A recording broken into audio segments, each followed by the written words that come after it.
and this is going to be a random tips and tricks lecture to go into the random tips and tricks archive of the Real Animator Training Library.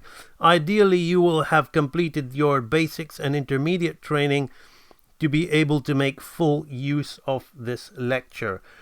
So what we are going to be doing in this lecture is you can see I've already started to do it as I was doing it with this foot. I thought it would be a perfect opportunity for me to share with you how to get timing, how to get that effective weight. You see, we really feel the weight of this foot before it jumps out. So as I've got the keys and extremes of this particular scene here tied down, you can see there's a lot of gaps to be filled in, although it's looking quite nice. And I've already, if you can see here in the corner, I've just roughly been getting a feel for what I want for the timing by just writing frame numbers there.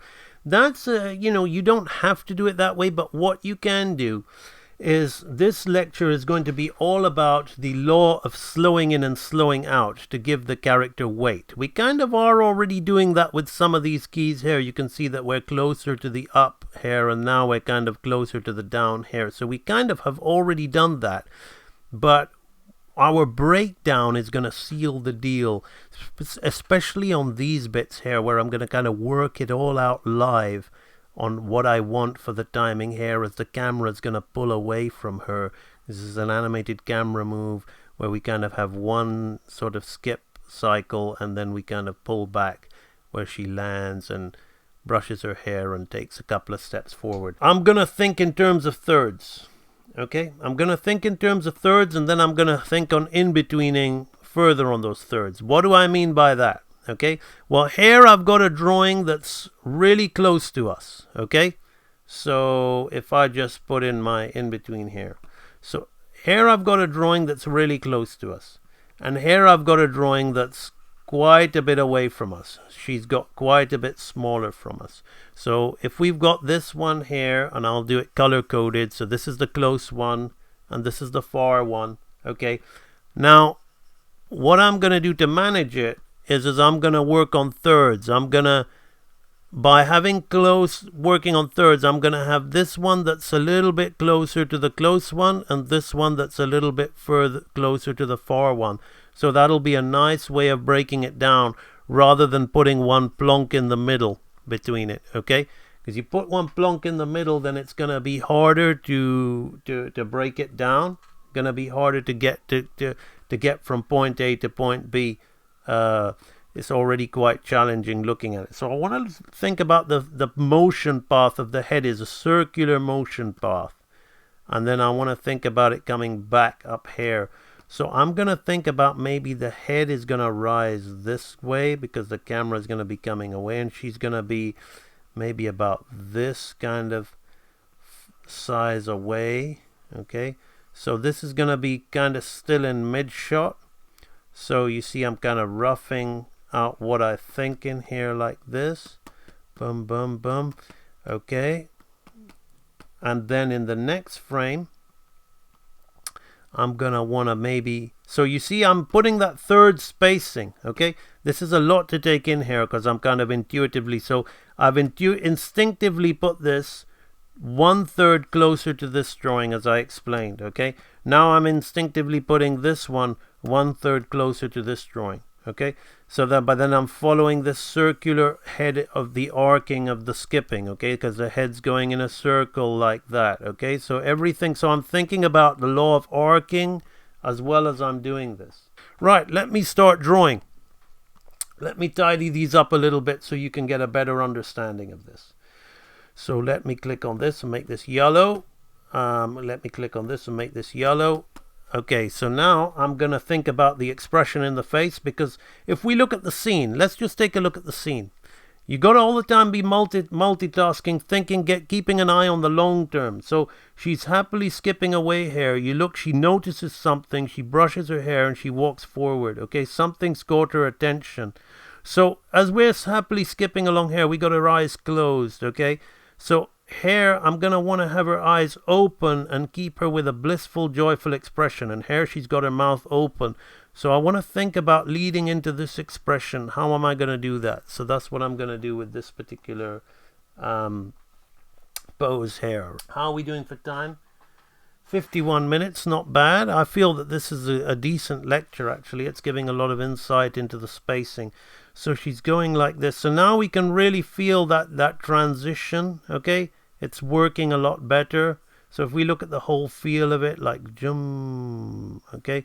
So now there's a nice transition here. Of course, the timing again, this would really change the scene because I don't want to have this as that's it. It won't go 11, 13, 15, 17, 19, 21, okay? I might have like 15, 17, 19, and then 21, 23, 25, 27. So this could actually be the between each one of here could be in betweens, okay?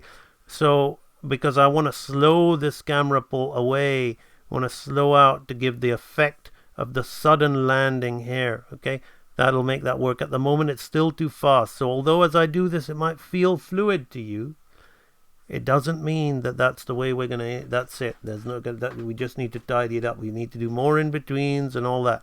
You've been seeing me using a lot of thirds, but here, because I don't want to hang around on the down pose and I want to come up, I'm gonna do what we call a slow in into this pose, but I'm gonna come up on a half to be safe so we don't pop up, so she doesn't feel like a cartoon snappy cut out poppy piece of, we want it to feel more naturalistic. So we're gonna end up doing like we're here and then we're here, okay? So between this one, which is this, and this one, which is this, we're gonna make our breakdown halfway, and then we can slow in as many as we want. We'll work that out later.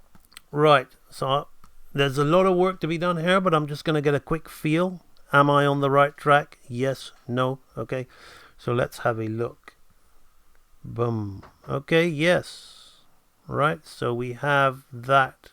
So can we see how this arc of this hand, okay, now goes like this? Watch it, okay? Down, up, down, up.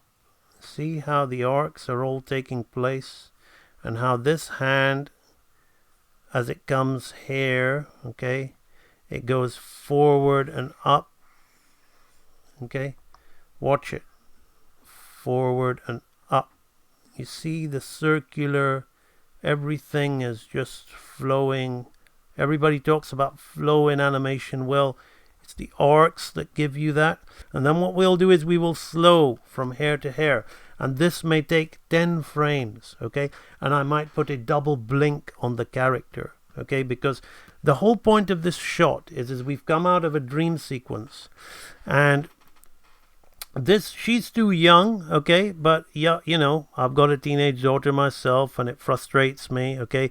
This is the woodcutter, okay? Say hello to the woodcutter with his abs and his, the kind of guy that'll stop even another guy in his tracks, okay? So this is a young girl, come of age, hopping away in the woods, and she like hears the wood cutting coming down. She's hopping there, she's bouncing, she suddenly hears, she sees something. So we're gonna wanna have that conveyed in the acting, We're gonna wanna spend time here, and we're gonna have a double blink. And then we're gonna stay on this pose, and then we're gonna have slow 2 steps forward like this, okay? So this is the whole point of this, is really down to the acting in the scene, okay? So it's like, what is that I just saw? We basically took a scene that I'm working on from Little Red, and we gave the character weight by choosing the placement and the spacing placements of our breakdown drawings. In some instances I had to put keyframes because some of this was not properly, these were extreme frames that needed some guidance. So you can see the character now has a lot of, even without the full in-betweens, when I scrub it, even if I scrub it at speed, we can feel the timing of the scene. So even if we're going fast forward or slow motion, We can feel the timing of the scene. And that's when animators used to grab a wad of paper and flip them in their hands. This is what it would be like for me when I roll along the timeline like this. So I know that no matter how I time this scene, I could use more frames, I could use less frames. I've got a good enough sense of timing, which is the law, through the way that I've used slowing in and slowing out, halves and thirds spacing, to create that effect. And the same with this foot coming down here. You see this is that anime favor I was talking about. So the foot comes in and we just squash and stretch, and then we're out big. Okay, with just 3 frames, we're out. Okay, so you see how you create that effect. Okay, so you have been watching a lecture of AMB Animation Real Animator Training. This is going to go into the archives of the AMB Animation Real Animator Training Library.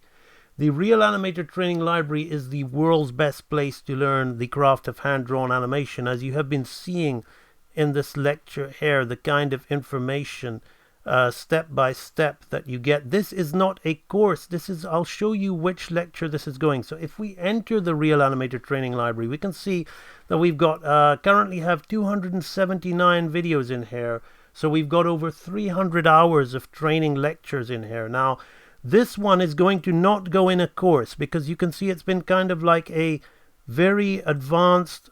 If you're a beginner, you can still learn from it, but it's not something you can start from scratch. So this is not going in the course. This is going in what I call my tutorials and tips archive. You can see we've got a training archive here, 4 training archives here. It's not going in that. It's going in the tutorials and tips archive, which is the animation lectures, where you can have a pick up and play.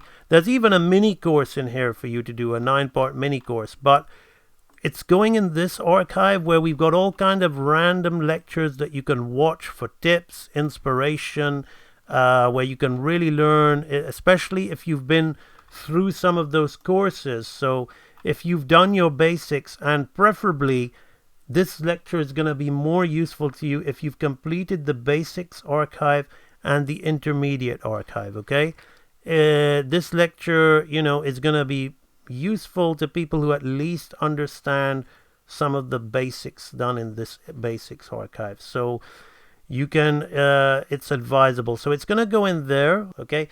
I just have to add that if you do join the training library, the feedback I give is just voluntary. It is not this is a step-by-step course.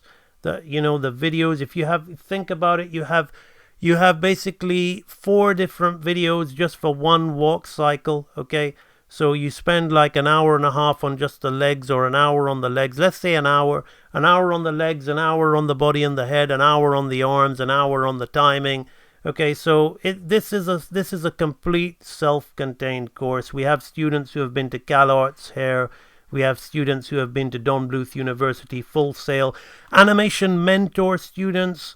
So we have people who have been to the so-called best courses in the world coming and joining Real Animator Training. We also have people who have worked at Disney, Cartoon Network, and Nickelodeon, professionals in the industry, independents, all coming to learn from the Real Animator Training Library. So if you want to up your game, okay, in the craft of hand-drawn animation, there is no better place for no greater value. The price of an iPad Pro, you can have the best, finest animation training in the world. So that is the Real Animator Training Library.